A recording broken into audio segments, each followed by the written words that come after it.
na carta aos Hebreus, no capítulo 7, a partir do versículo 22, nós encontramos uma série de referências à obra de Cristo, numa interessante analogia entre o ofício sacerdotal exercido no Antigo Testamento e a obra realizada por Cristo. Do versículo 22 até o final desse capítulo 7, nós lemos o seguinte: de tanto melhor aliança, Jesus foi feito fiador, e na verdade aqueles foram feitos sacerdotes em grande número, porque pela morte foram impedidos de permanecer. Mas este, porque permanece eternamente, tem um sacerdócio perpétuo. Portanto, pode também salvar perfeitamente os que por ele se chegam a Deus, vivendo sempre para interceder por eles, porque nos convinha tal sumo sacerdote, santo, inocente, imaculado, separado dos pecadores e feito mais sublime do que os céus, que não necessitasse, como sumos sacerdotes, de oferecer cada dia sacrifícios, primeiramente por seus próprios pecados e depois pelos do povo, porque isto fez ele uma vez, oferecendo-se a si mesmo. Porque a lei constitui sumos sacerdotes a homens fracos, mas a palavra do juramento, que veio depois da lei, constituiu ao Filho perfeito para sempre. A mensagem da expiação, da morte de Cristo na cruz por nós, é fascinante, é extraordinária. E o modo como o autor da carta aos Hebreus trata desse assunto chama a nossa atenção por pelo menos duas razões. Uma delas, a mais patente, o extraordinário gesto de Cristo de se oferecer por nós.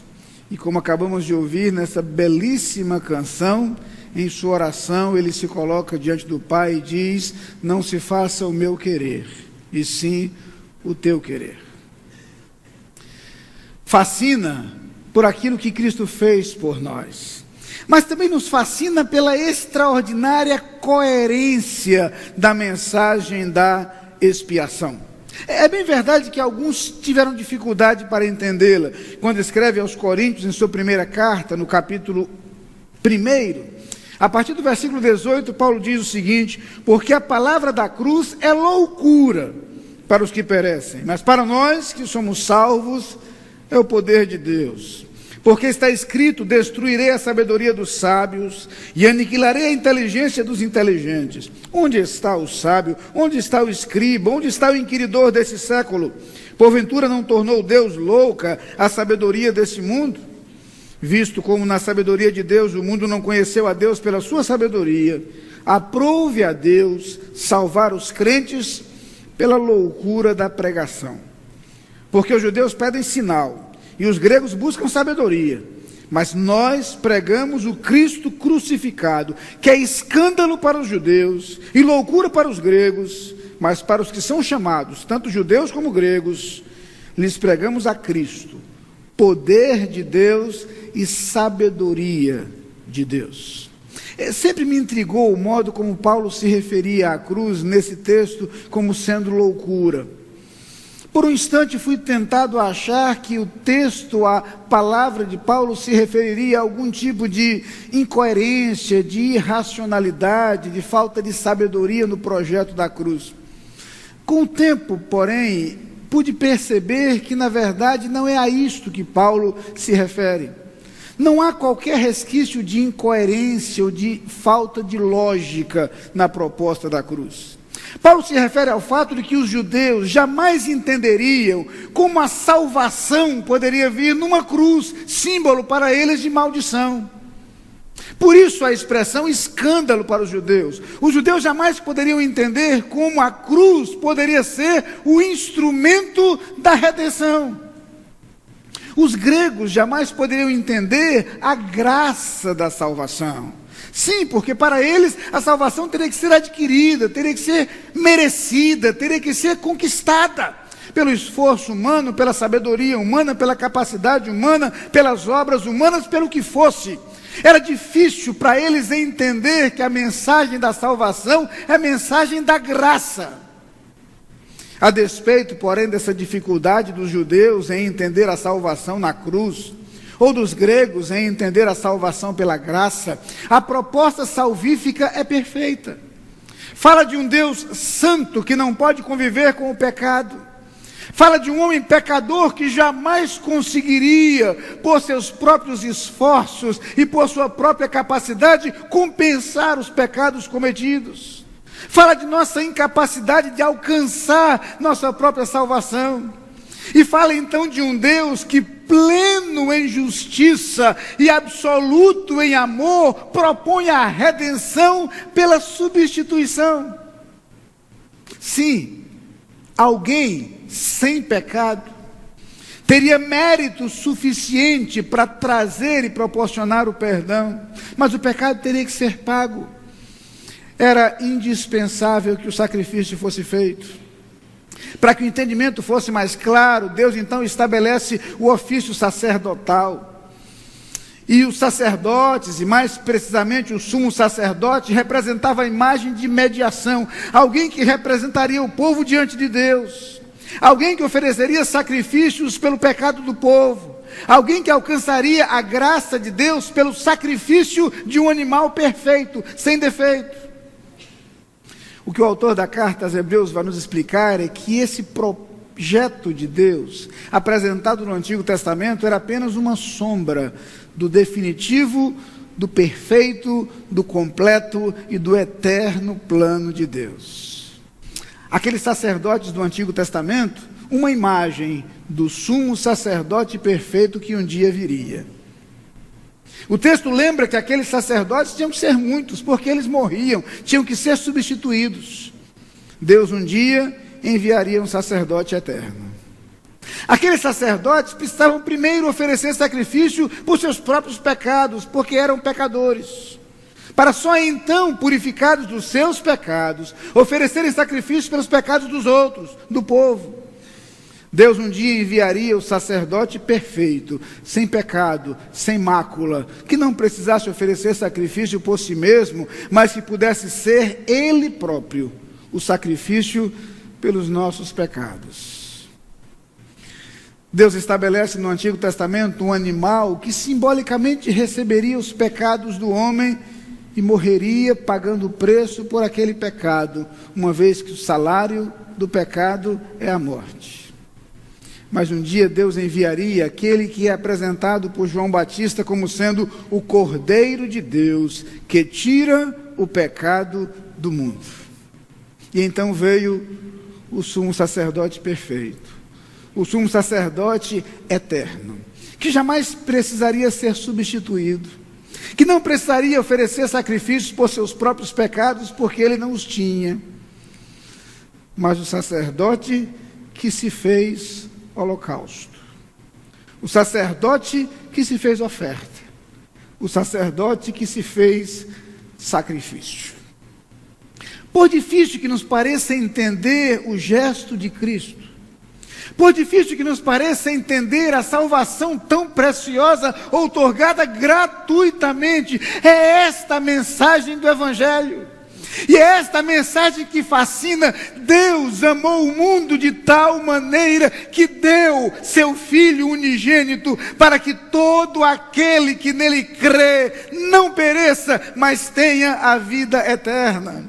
O versículo 25 do texto que lemos resume isso, dizendo: portanto, esse sumo sacerdote pode salvar perfeitamente os que por ele se chegam a Deus. Este é o sumo sacerdote perfeito.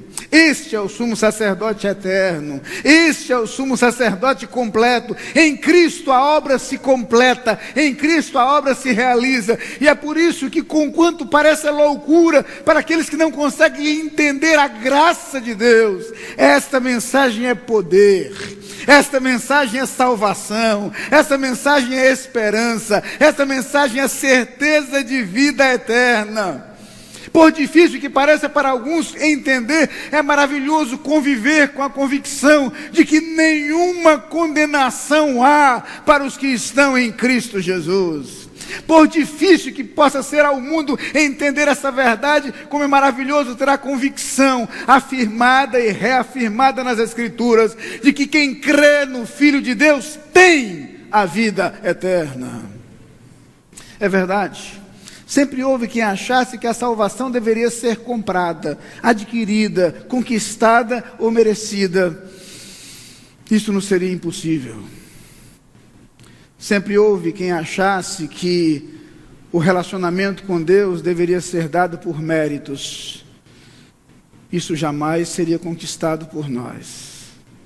Um dia, porém, o Filho de Deus, perfeito, sem manchas e sem pecado, ofereceu-se em nosso lugar, ofereceu-se por nós.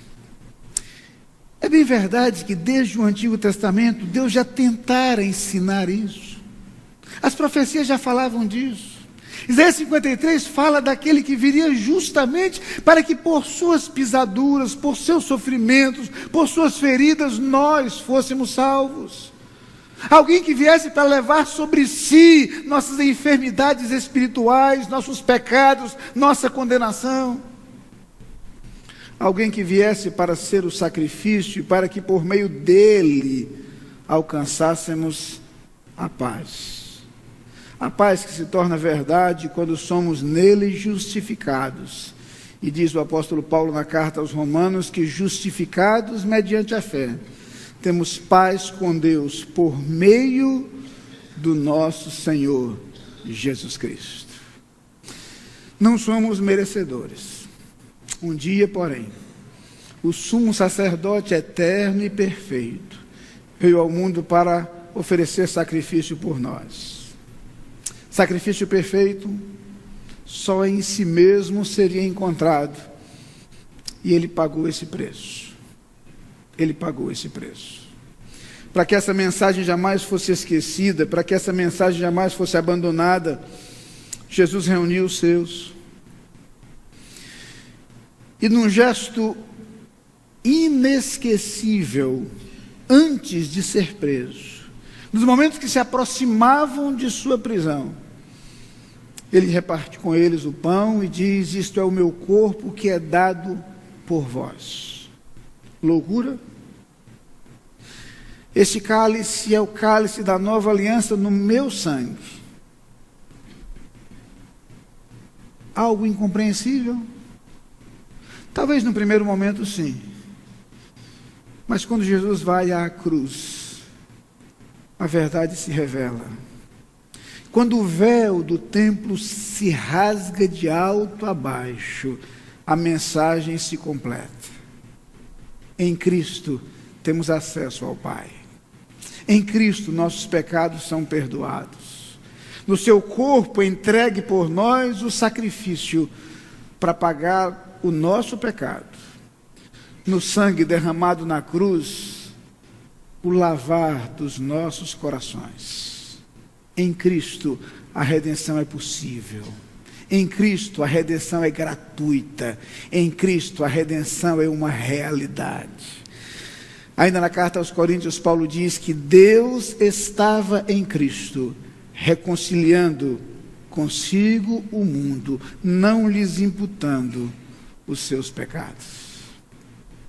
Por isso, ainda que alguns tenham dificuldade para entender como a extraordinária mensagem da graça, como a extraordinária mensagem do perdão.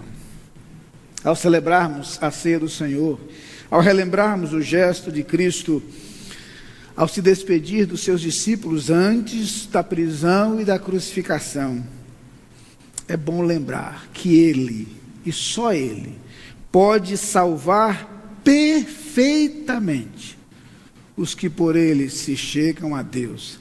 Deus seja louvado. Amém. Gostaria de